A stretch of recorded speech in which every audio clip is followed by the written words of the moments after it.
Hi, welcome to another week of From the Inside. Okay, so today I decided to have a conversation that was about feminism in this new millennium.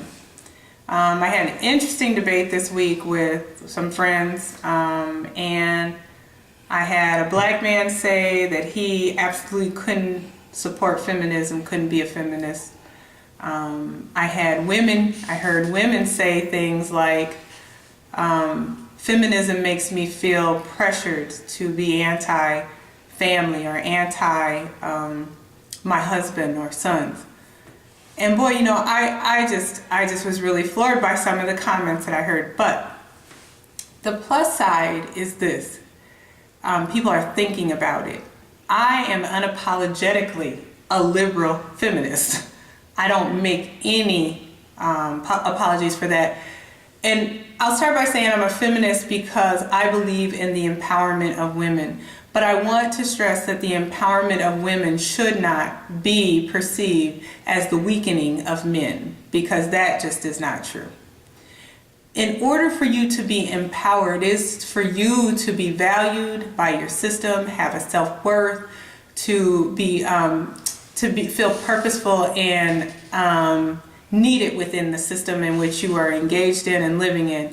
I think that it's hugely important that women stand up and say, I deserve to be treated like a human being. We know the history. The history of women around the world has been pretty tragic to some degree. I mean, we see it still throughout the world and how the treatment is not improving in some nations.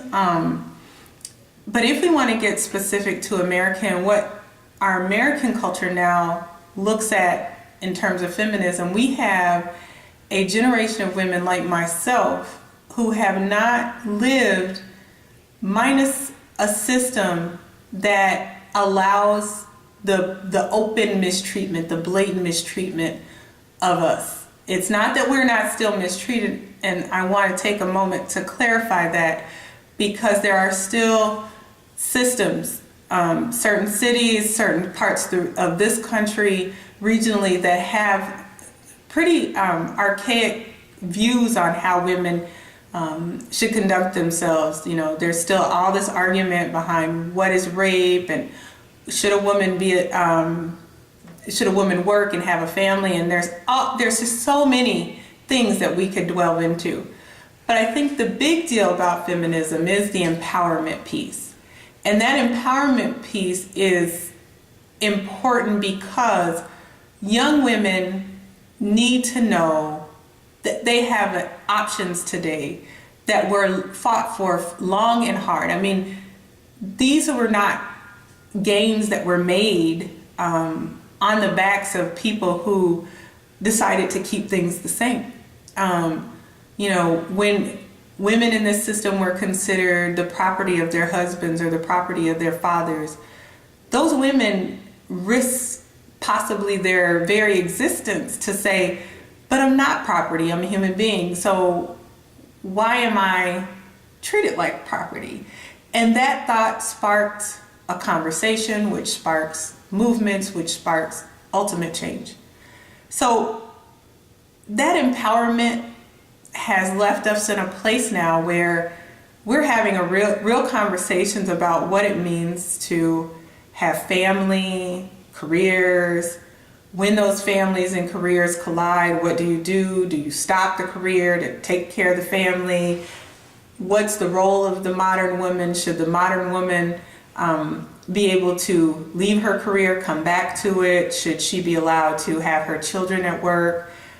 These are all debates, and I think that even amongst women, there seems to be a little bit of a backlash going on, where some working women feel that women that choose to stay home are almost betraying the feminist movement, the gains that feminism have brought to our system. And what I think I come down to believe is that empowerment and choice, options and access, mean that women get to choose finally. It's not to say that because I'm a feminist, I can't choose to stay home and care for children that I have with my husband or children that I have on my own. It's to say that I have the right to really choose. To say, this is a choice that I'm making. It's a choice that I'm making wholeheartedly with all of the knowledge and wisdom that I have about who fought, who gave me these choices, who helped me get access to these choices. And I think we need to be careful amongst each other, women, that we do not criticize and condemn any woman for making that choice. All women should be allowed, should be open, should be okay, and we should be supportive of it. If I have a friend who chooses to stay home with her, she wants 3 kids, let her have her 3 kids. If she wants to stay home and rear those 3 children while her partner, her husband, provides the resources in their family to do it, what's wrong with that? And for those women who have children and choose to keep their careers going, what's wrong with that? And for those women that choose some combination of it, they're going to work some, they're going to be at home, they're going to do. The reality is our families and our structures and what we choose to do as women feed these systems all over the world, here in the United States, everywhere. We feed these systems the next generation of people, and we are routinely considered the nurturers of our family. But I think as we evolve, what we're finding is that there are many men, just like we have been stereotyped as, being only good at having children and raising them. I think men have been wrongly stereotyped as wanting to be absentee fathers, and I think that that is changing as a result of feminism, as a result of the civil rights movement, and as a result of the realities that many women need to work outside their home, choose to work outside their home, and many women are choosing to stay at home and have that kind of traditional model of a family. I think that as we start to break down the stereotypes for ourselves, let's allow room for men to have those stereotypes broken down too, because my husband was a very engaged father. My brothers are very engaged fathers. I know many men who are very engaged fathers, and they should be. Because ultimately, if you can have a community raise your child, if you're in a nuclear traditional family where there are 2 people heading the household, or if you have an aunt and an uncle and grandparents, cousins, however you structure your reality, I think anybody that's caring for the future, for future generations, they earn their respect, because rearing children, we know, is a lot of work, it's a lot of sacrifice, and it takes time, patience, and love. So when we love and respect one another, we will stop with this bickering about, I need to stay home, no, you need to work, no, you need to do this, no, you need to do that, and let people adjust to what is going on in their lives that their family needs, and let them do it without the pressures of being condemned for the choices that they make. And the other thing that I think needs to be addressed a little bit is one of the gentlemen that I had a debate with this week was arguing that he felt that feminism was somehow not just diminishing men, but almost punishing them for being men, I guess. And I say men in quotes because I'm talking the stereotypical image of men.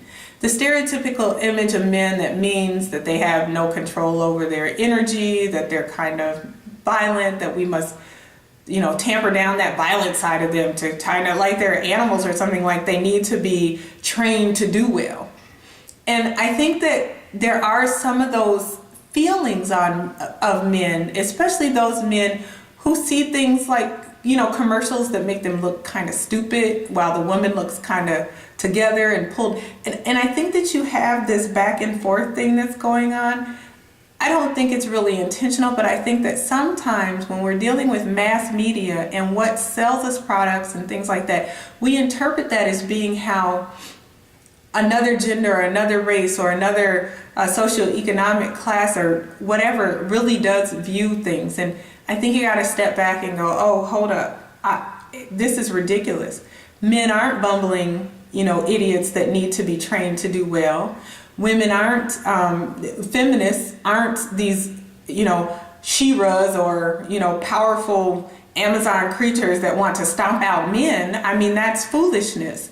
But I think that when we get these extreme examples, we run the danger of people building real stereotypes that are long lasting and quite honestly very inaccurate. So feminism is not responsible for the image that it has put out there. I think that anytime you have a movement that says, I want to come from underneath this blanket that you have laid over me just because of my gender, there's going to be anger. There's going to be people who are a little more radical about it. But at the end of the day, the feminist is not about destroying the man. It is about bringing the woman up to the line of equality, inclusion, and equity. That is the feminism that I believe in, and it is a feminism that I think the mothers of it meant for us to get to.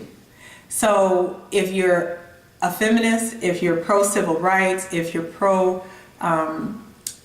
rights, if you want to see people treated like human beings, just know that these movements were necessary to get us closer to our highest human selves, our highest, most altruistic selves. This is important, and I think that it's important for us to step back, to reevaluate, to examine possibly those misconceptions that are out there coming from men that feel like they're being told that they can't be their authentic selves because you don't want a man telling you that you can't be your authentic self. From each other as women, where we condemn and criticize one another for the choices that we make in terms of career or no career, children or no children. I think we got to step back a little bit, folks. I think it's important that we do this because we are evolving, and we're evolving with the comfort of the results, the seeds that were planted by our ancestors that thought about us today. We need to be thinking about what this is going to turn into tomorrow and fix our model today so that it's reflective of what we see coming, and stop being overly critical of one another. Embrace the change. Know that it's not going to be perfect all the time, and that the bumps are going to come, but we can work through them because so many people prior to us worked through so much more, and they did it with eloquence, bravery, and the threat of real harm to their lives. I think that we can get this done, but we have to communicate, and we've got to have a vision, and we've got to be honest with one another. Thank you for listening this week, and I will see you next week. Bye.